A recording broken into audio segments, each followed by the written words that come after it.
एक छोटे से गांव में आर्या नाम की एक लड़की रहती थी, जिसे रात की चांदनी में हमेशा से एक अनकही शक्ति का एहसास होता था।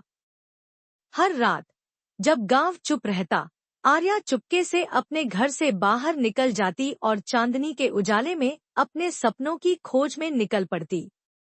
एक सुनहरी रात उसने देखा कि आसमान में एक अजीब सी चमक फैल रही थी, मानो कोई रहस्यमयी संदेश उसे बुला रहा हो। उत्सुकता से भरकर आर्या उस चमक का पीछा करते हुए गांव के किनारे स्थित घने जंगल में चली गई। वहां के पेड़ों के बीच से एक पुराना लेकिन मनोहारी रास्ता निकलता हुआ उसे एक प्राचीन तालाब तक ले गया। तालाब की सतह पर चांदनी की रोशनी ने एक जादुई चमक बिखेरी हुई थी।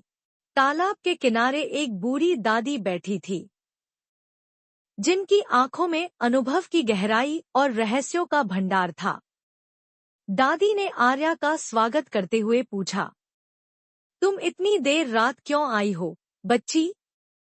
आर्या ने अपने दिल की बात बताई कि उसे चांदनी में एक अनजानी शक्ति का अनुभव होता है और वह जानना चाहती है कि यह शक्ति क्या है।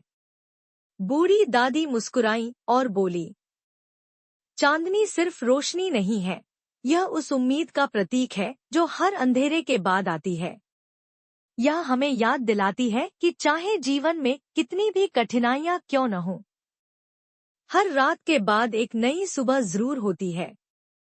दादी ने आर्या को समझाया कि जीवन में चुनौतियां आती हैं, परंतु उनमें भी सीख छिपी होती है और वही सीख हमें आगे बढ़ने की प्रेरणा देती है। उस रात के बाद आर्या ने अपने दिल में वह सीख बसा ली। वह गांव लौट आई और अपनी कहानी, उस तालाब की जादुई रात और दादी की बुद्धिमानी गांव के हर बच्चे और बड़े के साथ बांटने लगी। धीरे धीरे गांव के सभी लोग, बच्चे बूढ़े, पूरा गांव आ गया आर्या की कहानी सुनने के लिए एकत्रित हो रहे हैं। आर्या सबको कहानी सुना रही है। गांव में एक नया उत्साह और विश्वास जगमगा उठा है। सभी लोग खुश थे और सभी लोग चर्चा कर रहे थे कि अंधेरे के बाद हमेशा उजाला ही उजाला होगा। पूरा गांव खुश है, हंस रहे हैं।